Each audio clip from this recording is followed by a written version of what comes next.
merasakan hawa-hawa nafsu atau kedagingan kita.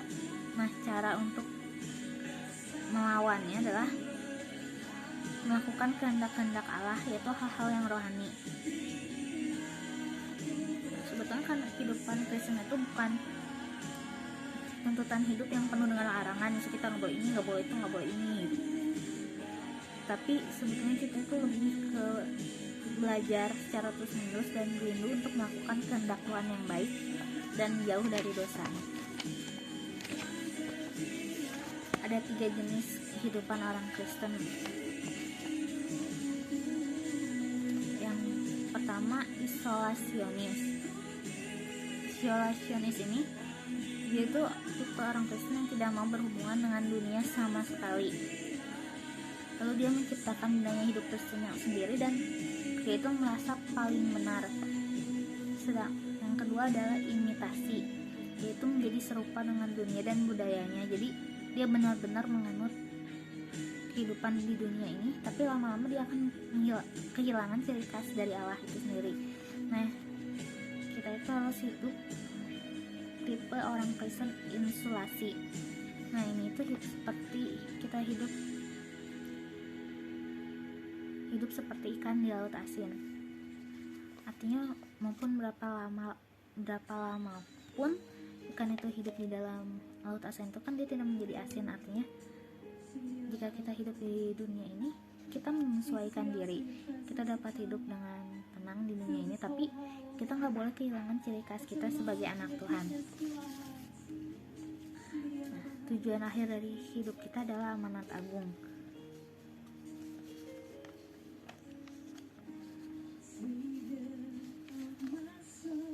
Amanat agung ini ada dalam Matius 28 ayat 19 sampai 20. Amanat agung yang pertama adalah pergi dan jadikan semua bangsa ini murid Tuhan Yesus.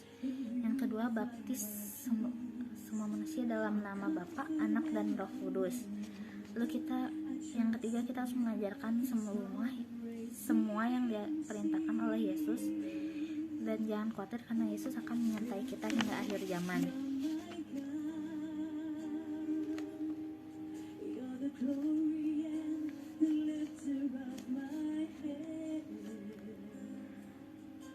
Seperti apa pribadi mengikuti Yesus di dalam dunia kerja? Kan Kristen itu bukan sekadar di gereja, tapi kita kan harus mencerminkan sifat-sifat Kristus di dalam kehidupan kita dimanapun kita berada.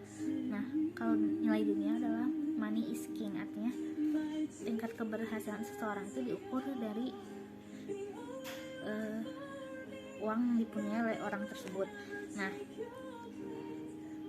tapi sebagai orang percaya kepada Tuhan, kita harus percaya bahwa Tuhan akan menyertai kita dimanapun kita berada dan apapun yang akan kita lakukan. Nilai dan prinsip yang mestinya muncul dalam pribadi orang Kristen di dunia kerja adalah yang pertama, jujur dan bermoral.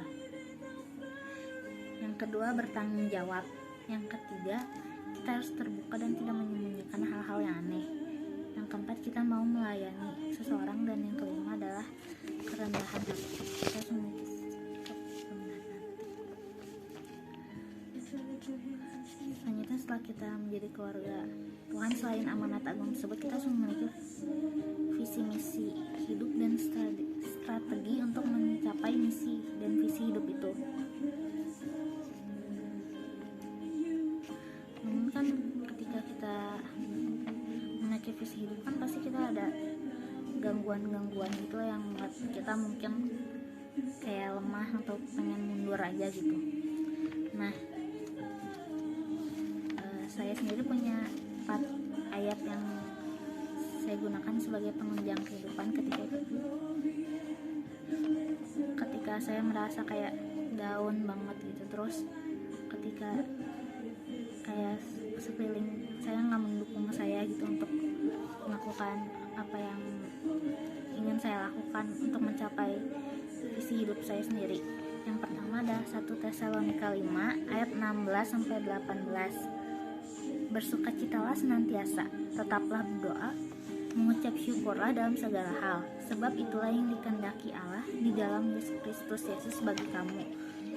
Nah, ketika saya baca firman itu kayak kalau seburuk apapun situasi yang saya hadapi, bahwa kita harus tetap bersukacita, lalu kita berdoa kepada Tuhan.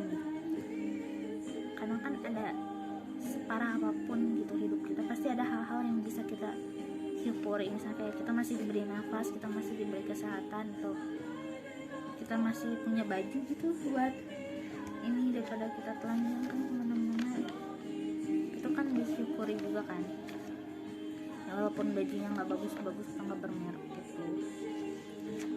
Terus selanjutnya ayat kedua, Ayub 14 ayat 7-9. Karena bagi pohon masih ada harapan, apabila ditebang ia bertunas kembali dan tunasnya tidak berhenti tumbuh.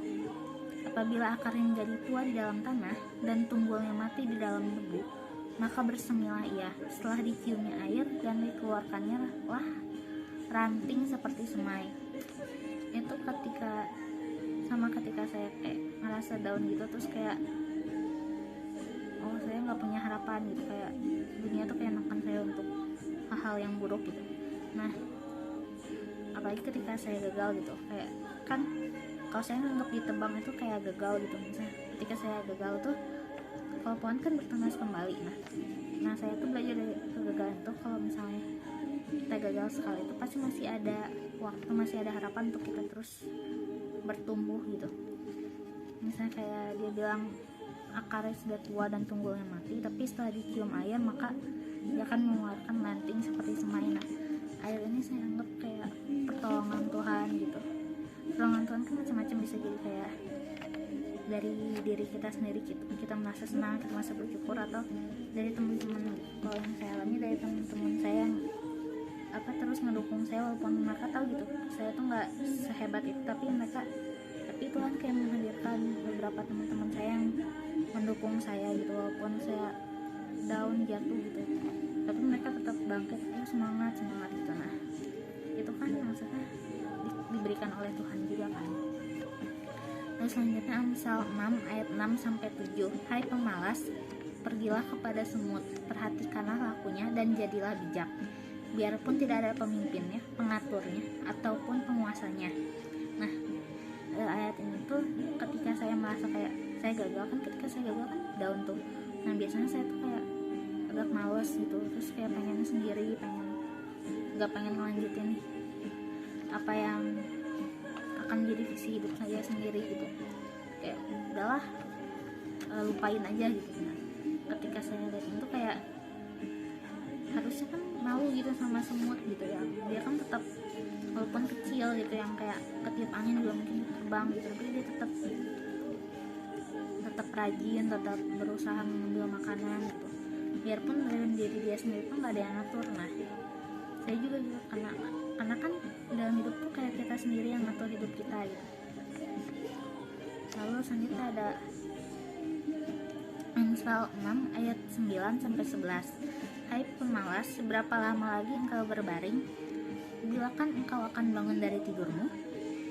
Tidur sebentar lagi, mengantuk sebentar lagi, melipat tangan sebentar lagi untuk tinggal berbaring.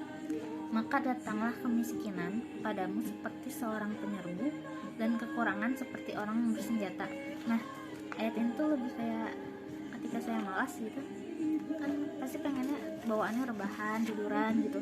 Nah ketika saya baca ayat ini kayak saya ngalamin ketakutan gitu, kayak kok gini gitu. Harusnya kan waktu yang diberikan Tuhan tuh kita pakai untuk kita melakukan apa gitu, bukan untuk bermalas-malasan gitu, biar kita dapat berkat dari Tuhan juga. Karena kan kalau misalnya kita bermalas-malasan juga kayak Tuhan nggak mungkin tiba-tiba nurunin nih duit gitu kan, enggak kan.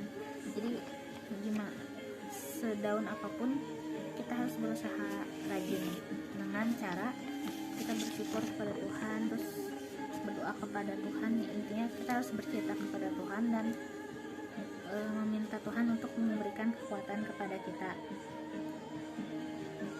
karena pasti Tuhan akan memberikan kekuatan kepada kita, baik itu dari langsung ketika kita rasakan ataupun dari lingkungan sekitar. Sekian yang dapat saya bagikan. Terima kasih untuk waktunya dan maaf jika ada salah-salah kata.